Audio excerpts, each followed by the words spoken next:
하나님의 말씀 봅니다. 하나님의 말씀은 시편 102편 102편 1절에서 7절에 이르는 말씀 우리 교독하겠습니다. 시편 102편 1절에서 7절입니다.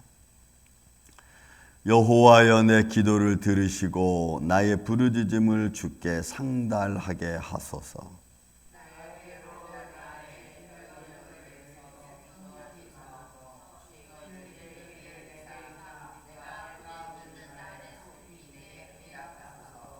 내 날이 연기같이 소멸하며 내 뼈가 숯같이 탔음이니이다.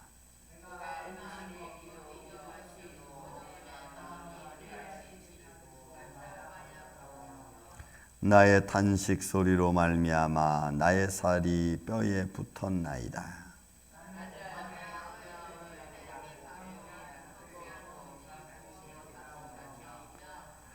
내가 밤을 새우니 지붕 위에 외로운 참새 같으니이다. 아멘. 자, 오늘 시편 102편은 뭐에 대한 시냐면은 그 앞에 조그맣게 글씨 써 있는 걸 보면 고난당한 자가 마음이 상하여 그의 근심을 여호와 앞에 토해놓는, 토론하는 기도의 모습으로 시편 102편의 말씀이 기록되어진 것을 우리가 보게 됩니다. 저는 여기 교회로 이사 와서 제가 처음에 성도들에게 한 말이 있습니다.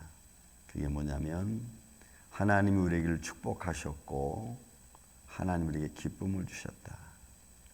그러니 하나님이 주신 축복과 기쁨을 빼앗아가는 어떤 행위도 나는 용납하지 않겠다. 이런 선포를 제가 한 적이 있습니다. 하나님이 내게 주신 기쁨을 빼앗아가는 일들, 또 그런 일들을 만드는 혹시 일이 있으면 저는 거기에 대하여 단호하게 대처하겠다. 여러분, 사실 이게 정말로 중요한 일이 아닌가 싶어요. 하나님은 나한테 기쁨을 주고 평강을 주시고 그리고 소망을 주시는데 사단은 내가 그런 마음을 갖지 못하게 만드는 거죠. 그래서 분란을 일으키고 당을 짓게 하고 이런저런 자질구레한 일들을 갖다가 자꾸 문제로 대두시켜서 정말 아무것도 아닌 일을 문제로 만드는, 문제로 삼는 이런 일들을 결국은 우리가 믿음으로 그걸 용납할 수 없는 거예요. 저는 마음속에 내 마음에 주신 하나님이 주신 기쁨을 빼앗아가는 것을 보면 제일 화가 나기도 합니다. 하나님 주신 축복을 잃어버리는 것도 화가 나고 하나님 주시는 평탄케 해주시는 하나님의 보호하심을 빼앗기는 것도 화가 나고 나는 은혜와 사랑으로 대했는데 저쪽은 나한테 그것을 자기의 유익으로 삼는 것을 보면 또 화가 나. 제가 한번 이런 말씀드렸죠. 나는 너를 존경하고 리스펙트 해주는데 너는 왜 나를 그렇게 안 대해주냐 이런 거죠. 그러니까 세상 사람들 앞에서 난 어떤 마음으로 상대방을 대할까? 나는 이렇게 좋은 마음으로 대했는데 상대방 그것을 이용하면은 그래? 그러면 이제 나도 너를 그렇게 대할 수 없지. 이렇게 되는 거죠. 거기에는 이제는 사랑도 인정도 배려도 없고 그냥 우리가 말하는 FM대로 그냥 고지고대로 가는 거예요. 근데 그게 또 어떻게 보면 편한지도 모르겠어요. 어차피 인생은 서로 돕고 서로 이해하고 살아가야 되는 세상인데 이게 다 깨져버렸잖아. 가족 간에도 그게 다 깨어져 버리고 말았어. 그러니까 그런 깨어져 버린 곳에 사랑으로 뭉치려고 하는 게 참 어렵고 이제 힘든 거겠죠. 자, 한번 이 기도 소리를 한번 좀 봅시다. 여호와여, 내 기도를 들으시고 내 부르짖음을 주께 상달하게 하소서. 내 기도를 들어주시고 또 내가 부르짖는 소리, 이것도 여러분 이 부르짖는 소리는 통곡 소리 같은 거예요. 그러니까 그러니까 이 지금 고난당한 자의 이 모습이 지금 어느 정도 괴로운가를 사실 아픈 거죠. 너무너무 갖고 싶은데 사지 못하는 거죠. 제가 우리 아이들 데리고 옛날에 그 토이저러스라는 그 아이들 물품 파는 데, 장난감 파는 데 있어. 우리 아이들 3명을 조금만 넣었을 때 데리고 오늘 너희들이 여기서 좋은 걸 너희들이 원하는 걸 사라. 그러니까 말이 이게 내가 잘못했는지도 몰라. 그리고서는 10불 이하로 이렇게 딱 정했어. 그러니까 우리 큰 놈하고 막내는 막 다니면서 딱 그걸 사갖고 왔어요. 10불 이하로. 근데 둘째는 안 사갖고 왔어. 너 왜 안 사왔냐 했더니 자기가 원하는 것은 다 20불 넘는 거래. 그래서 거기서 이제 마음이 되는 거예요. 이거를 허락을 할까, 허락을 하지 말까. 허락을 하면 두 아이에게는 이게 불공평하잖아, 안 되잖아. 그래서 그럼 너 어떻게 할래 했더니 그건 자기는 황아가 산 것 가지고 자기가 놀겠대. 그래서 안 샀어요. 안 사고 그냥 집으로 왔어. 마음이 많이, 생각이 많이 들죠. 내가 가만히 봤어. 그랬더니 둘째 놈이 자기 형하고 동생이 막 자기들이 산 걸 갖고 놀다가 안 갖고 놀 때 그때 그걸 갖고 놀더라고, 자기도. 그걸 보면서 저 녀석은 좀 꿍꿍이가 있는 녀석이구나, 이런 마음이 들어요. 자기가 사고 싶은 것을 사지 못하는 어린아이의 마음이 어떨까? 그 생각을 좀 한번 해봤어요. 옛날에 우리 사라도 초등학교 그 킹더가든 들어갈 때 아빠 나 이거 사줘. 그때 항상 물었어요. 걔한테는 이게 지금 너한테 필요하니? 내가 필요할 때 아빠가 사줄게, 이런 말을 했어요. 그랬더니 또 걔가 아빠 나 이거 사줘. 근데 아빠 딱 말을 했더니 아빠 나중에 사줄 거지? 딱 그래. 그러니까 걔들 마음속에 이거는 내가 지금 말해도 아빠는 안 사줄 거다, 뭐 이런 거겠죠. 그러니까 그런 마음을 갖는 아이의 소리를 듣는 아빠의 아픔, 그런 거죠. 아픔. 그러니까 자기들이 원할 때 되어지지 않고 자기들의 평안을 빼앗아갈 때 나타나는 아픔들. 지금 이 시편 기자는 어떤 아픔인지 모르겠어요. 일단은 그 아픔의 기도 소리, 내 기도 소리를 좀 들어주시고 내가 부르짖는 소리가 상달되게 해달라. 근데 그 부르짖는 소리가 여러분 2절부터 이제 7절까지 얘기가 나옵니다. 나의 괴로운 날에 주의 얼굴을 내게서 숨기지 마시고. 이 괴로운 날에는 염 날입니다. 하루하루 우리는 어떤 일들 속에서 힘든 날들이 있죠. 그런 날들이 매일 괴로운 날들이 주의 얼굴, 그때 하나님이 나한테 등 돌리지 마시고 이런 거예요. 그러니까 막 내가 부르짖을 때 아빠 엄마 막 부르짖을 때 그때 엄마가 I don't know 뒤돌아서 보려면 그때는 여러분 이게 부르짖는 자녀의 아픔을 외면하는 것 듯한. 그러니까 지금 어떻게 보면은 지금 이 기자는 그럴 때 내가 힘들고 어려울 때 하나님 내게 얼굴 가리지 말아달라. 내가 기도할 때 응답을 주님 해주시지 응답 안 하는 그런 날이 오래되지 않도록 해달라 이거예요. 주의 길을 내게 기울이사 내가 부르짖는 날에 속히 응답하소서. 그러니까 힘들고 어려운 날에 가장 큰 위로는, 기쁨은 하나님의 응답이에요. 하나님의 보여주심. 조금이라도 하나님이 뭔가 해줄 것 같은 그런 느낌과 어떤 포문이 좀 열리는 것 같으면 새로운 힘이 막 솟죠. 이거 하나님이 지금 열어주시려고 그러는구나, 막 이런 거, 이런 기대치. 그러니까 하나님의 손길을 우리가 바라보는 거예요. 그럼 여러분, 지금 이 시편 기자는 사람한테 하는 게 아니고, 그죠? 정말 하나님 앞에, 하나님 내 기도 소리를 들어주세요. 그리고 응답해 주시고, 그리고 말씀해 주세요. 내가 물으면 하나님한테 앤서해 주세요. 그 앤서가 가장 큰 기쁨인 거예요. 자녀가 물을 때 부모가 앤서해 주는 게 가장 자녀에게는 큰 기쁨이에요. 그게 어떤 것이든. 그래야 그 부르짖는 자가 결정할 수 있어요. 이건 된다 안 된다, 이건 할 수 있다 없다. 하나님의 부르짖음, 하나님께 내가 부르짖을 하나님의 응답이라는 거죠. 또 보세요. 그날이 얼마나 힘드냐면 3절 4절 5절 말하면 내 날이 연기같이 소멸하며, 그러니까 하나님이 내게 응답해 주지 않으면 부모님이 나한테 말해주지 않으면 내 마음이 마치 연기같이 소멸되는 것과 같은 거예요. 그리고 내 뼈가 숯같이 새까맣게 내 마음이 타버리는 거예요.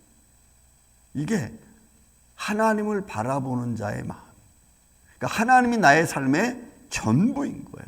그분이 예스 해야 되는 거고 그분이 오케이 해야 되는 거예요. 그분의 손길을 누구보다도 기다려요. 여러분, 저는 마음이 이런 믿음의 마음이 되기를 주의 이름으로 축원을 드립니다.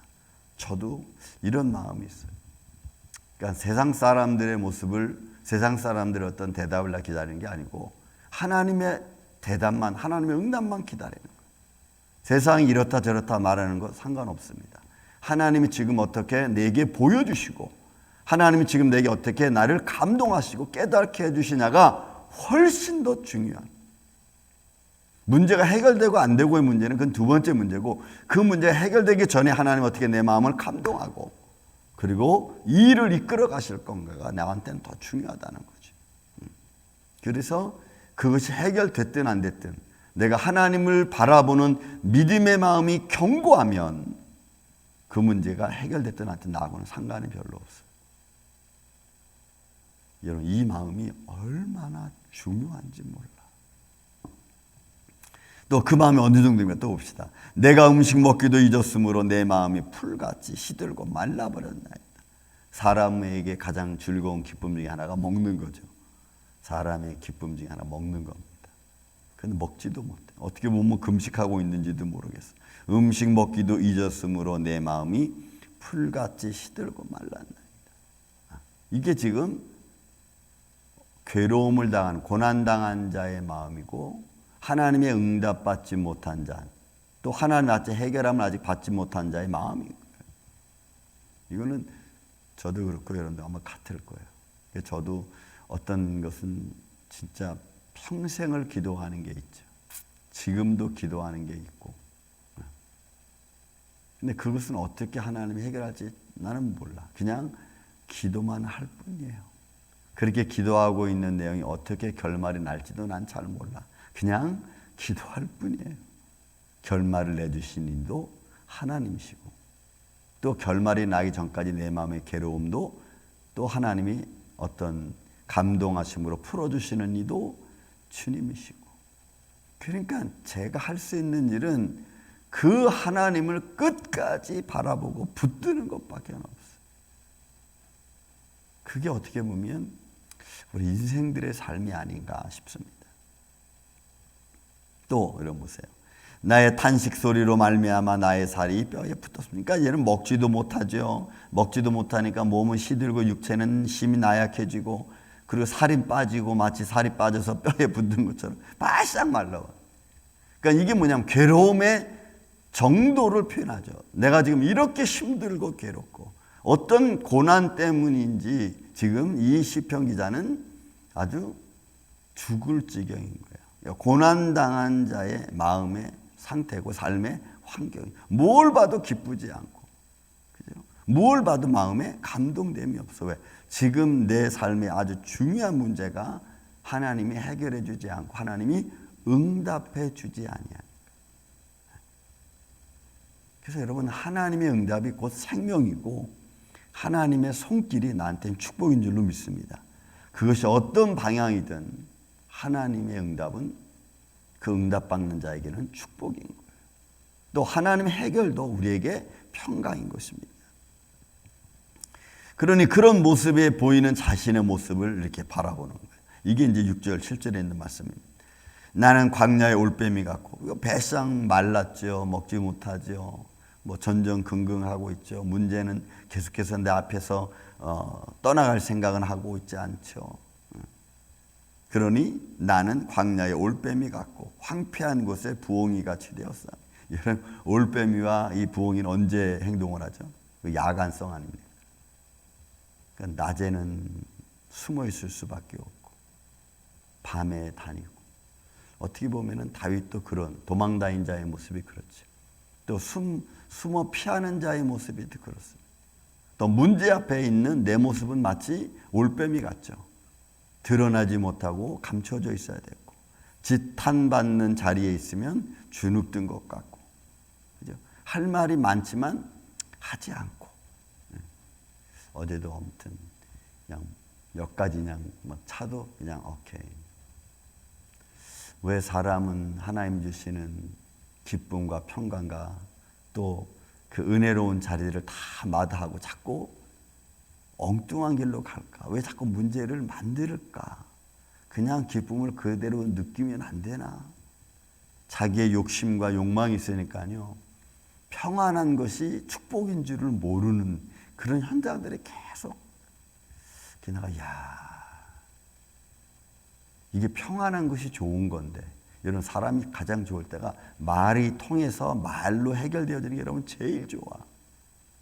근데 그런 것들로 안 되면 그때부터는 다른 것들이 들어가야 돼. 공권력이 들어가든지 뭔가 다른 것들이 들어가야 돼. 그러니까 말할 때 잘 되는 게 여러분 가장 좋은 거예요. 근데 사람들은 그건 별것 아닌 걸로 생각해. 내가 밤을 새우니 지붕 위에 외로운 참새 같으니까 외롭고 힘들고 정말 하나님이 나를 도와주지 않으면 그저 그 누구도 도움받을 수 없는 거예요. 그러니까 누군가가 나를 도와준다고 할 때가 여러분 가장 기쁘고 감사한 줄로 믿습니다. 누군가가 말로 하든 삶으로 하든 무엇을 해도 그게 가장 감사한 거예요. 그 감사를 모르면 우리는 정말 어떻게 보면 가장 좋은 걸 잃어버리고 사는 사람과 여러분 똑같아. 지독하게 힘들고 어려운 환경 한번 이 깊은 땅굴 속 어느 한순간에 갇혀 있는 자의 모습처럼 돼버리면요. 내 사방에 보이는 게 정말 아무것도 없어. 사면의 벽밖에 보이는 게 없어. 그런 것을 내가 그런 곳에 갇혔다 할지라도 그곳에 나를 끌어내 주시는 분은 하나님이 내 마음을 감동하시는 거예요. 그게 여러분 바울이 로마 감옥에 있을 때 그랬죠. 자기가 갇혀 있어도 나는 기쁘고 또 기쁘다. 이렇게 표현해요. 그게 빌립보서 아닙니까? 옥중서신. 우리는 삶 속에 어떤 믿음의 마음을 갖고 살아가느냐.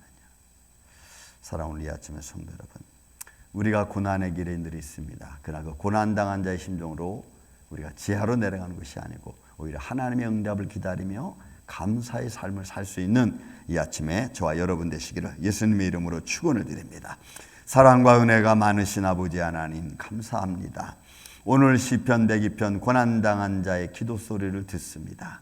주님, 이 소리 속에 우리의 자신이 있음을 또한 주님 고백하오니 주여, 시간마다 분초마다 우리가 힘들고 어려울 때 기도할 때 주님 응답하여 주옵시고 우리를 감동하여 주옵소서. 우리를 감동치 아니하시면 마치 지붕 위에 홀로 남아있는 참새와 같다고 한 것처럼 우리의 모습 또한 그러하오니 주여, 우리가 어떤 삶의 모습에 있든지 주님이 나의 힘이 되어주시고 능력이 되어주시고 또 오늘도 하나님의 은혜와 축복 가운데 기쁨 가운데 살아가는 주의 종의 가정들 되게 하여 주옵소서. 주님 감사합니다. 주님의 몸된 교회 산 가정과 심령들 위해 이 은혜로 주님의 응답의 은혜로 주님의 감동의 은혜로 충만한 심령 되게 하여 주시옵기를 원하옵고 사랑이 많으신 예수님의 이름으로 기도하옵나이다. 아멘.